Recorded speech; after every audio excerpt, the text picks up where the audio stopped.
વિદ્યાર્થી મિત્રો, ધોરણ 11 કોમર્સની અંદર આપ સૌનું હાર્દિક સ્વાગત છે। ગયા પીરિયડમાં આપણે જોયું હતું રાષ્ટ્રીય આવક પુનરાવર્તનની અંદર કે ભાઈ રાષ્ટ્રીય આવકનો અર્થ, એના વિવિધ તારણો। આજે આપણે ભાઈ રાષ્ટ્રીય આવકનો ચક્રાકાર પ્રવાહ સૈદ્ધાંતિક સમજૂતીથી અર્થતંત્રના બે પ્રકાર પાડવામાં આવેલા છે, અલિપ્ત અર્થતંત્ર અને ખુલ્લું અર્થતંત્ર। તો અલિપ્ત અર્થતંત્ર એક એવું અર્થતંત્ર છે કે જેમાં વિદેશ વેપારની કોઈ ભૂમિકા હોતી નથી। આવા અર્થતંત્રને અન્ય દેશો સાથેના કોઈ આર્થિક વ્યવહારો હોતા નથી। દેશમાંની વસ્તુ સેવા કે સાધનોની નિકાસ થતી નથી કે અન્ય દેશમાંથી વસ્તુ સેવા કે સાધનોની આયાત પણ થતી નથી। પણ અલિપ્ત અર્થતંત્ર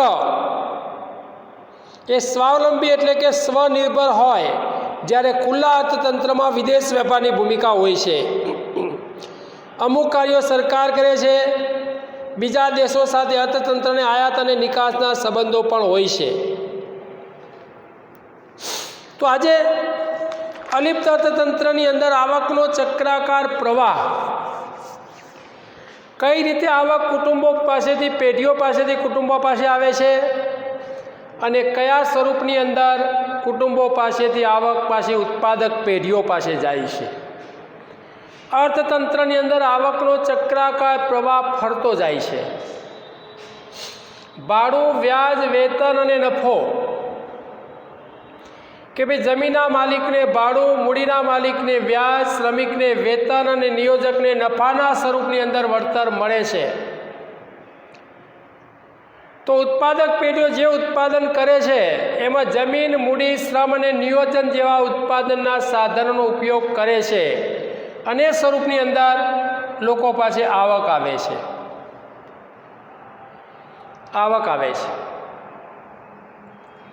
તો કુટુંબો પાસે આવક આવે છે અને કુટુંબો તૈયાર વસ્તુઓ કે સેવાઓ જ્યારે ખરીદવા માટે જાય છે ત્યારે એ આવક પાછી ચૂકવણીના સ્વરૂપની અંદર એટલે કે ખર્ચના સ્વરૂપની અંદર પાછી ઉત્પાદક પેઢીઓ પાસે જાય છે।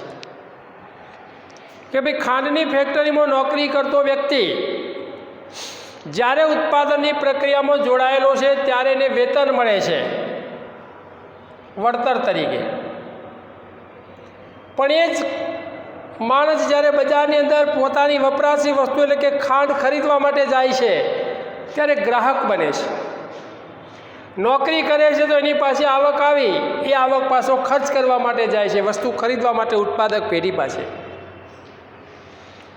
તો આ પ્રમાણે અર્થતંત્રની અંદર આવકનો ચક્રકાર પ્રવાહ હંમેશા ચાલતો જાય છે। અલિપ્ત અર્થતંત્ર એટલે કે વિદેશોના વ્યવહાર વગરનું અર્થતંત્ર, આમાં વિદેશની કોઈ ભૂમિકા હોતી નથી।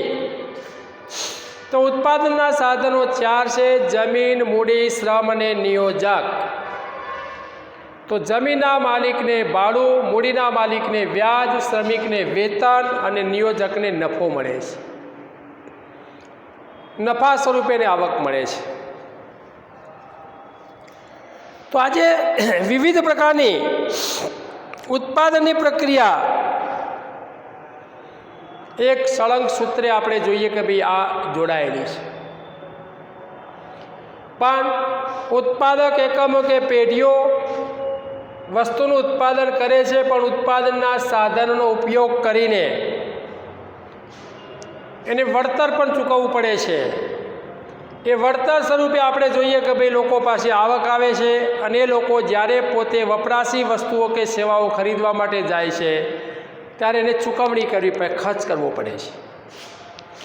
આમ પેઢી આ સાધનોની મદદથી જે ચીજ કે સેવાઓનું ઉત્પાદન કરે છે તેને વેચવા માટે બજારમાં મૂકે છે અને બજારમાં કુટુંબો ચીજવસ્તુ કે સેવાઓ ખરીદે છે।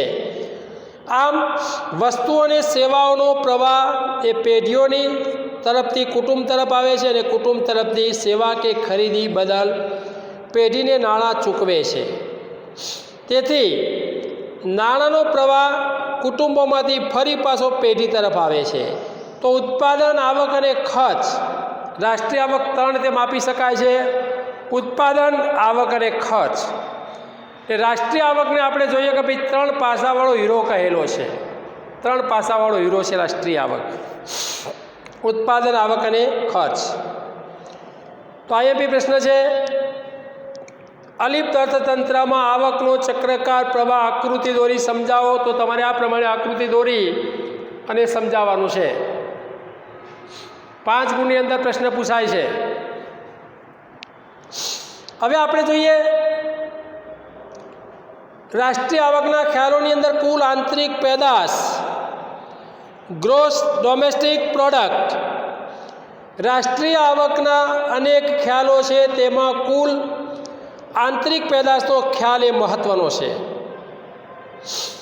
વર્ષ દરમિયાન દેશની હદમાં કે દેશના કે વિદેશના નાગરિકો દ્વારા જે અંતિમ સ્વરૂપની ચીજવસ્તુઓ અને સેવાઓનું ઉત્પાદન થાય છે એ દેશની કુલ આંતરિક પેદાશ અથવા કુલ ઘરેલું ઉત્પાદન કહેવામાં આવે છે. કુલ આંતરિક પેદાશ, જેમાં દેશ અને વિદેશના નાગરિકો દ્વારા અથવા કુદરત દ્વારા આપણા દેશની હદમાં થયેલી અંતિમ સ્વરૂપની વસ્તુઓ અને સેવાઓનું ઉત્પાદન ગણવામાં આવે છે.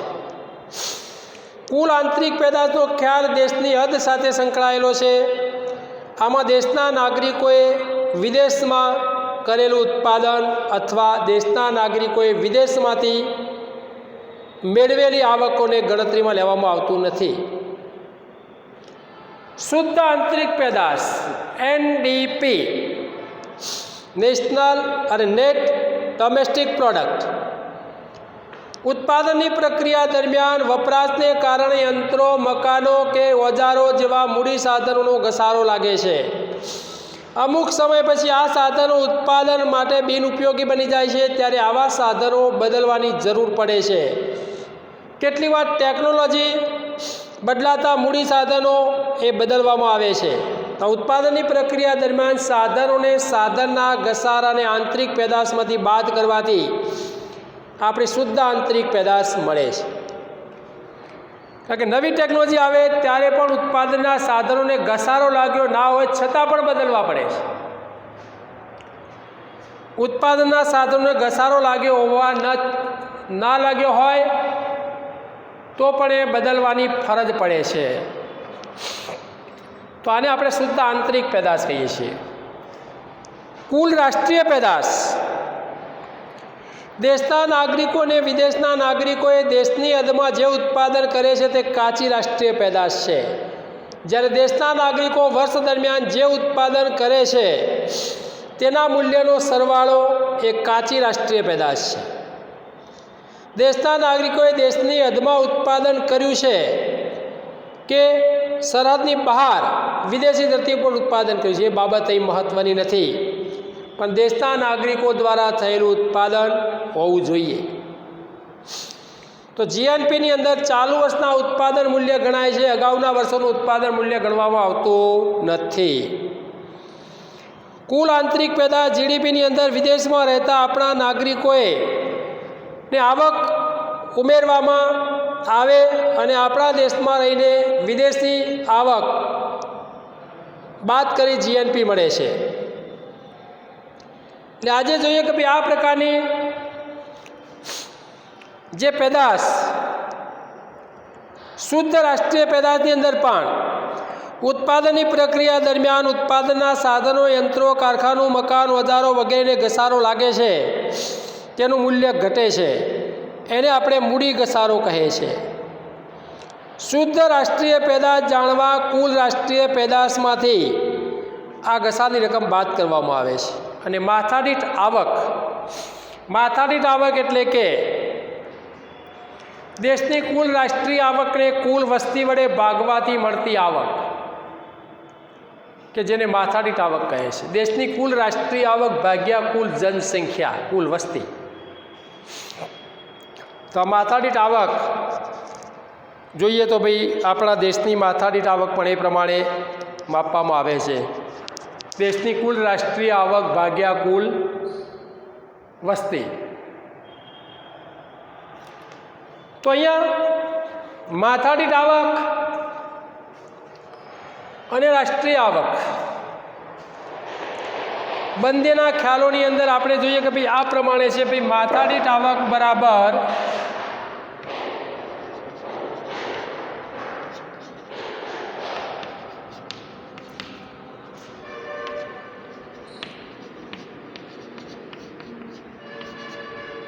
દેશની કુલ રાષ્ટ્રીય આવક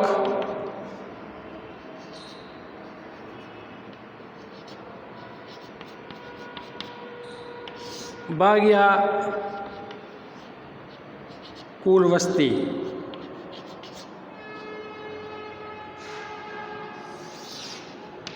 આ માથાદીઠ આવકનું સૂત્ર છે.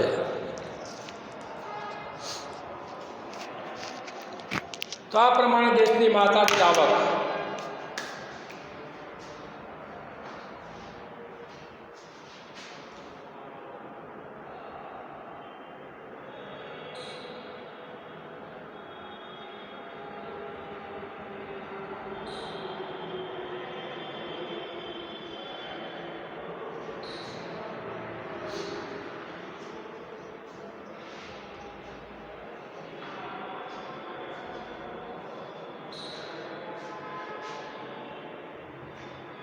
ઓછી રાણીઓ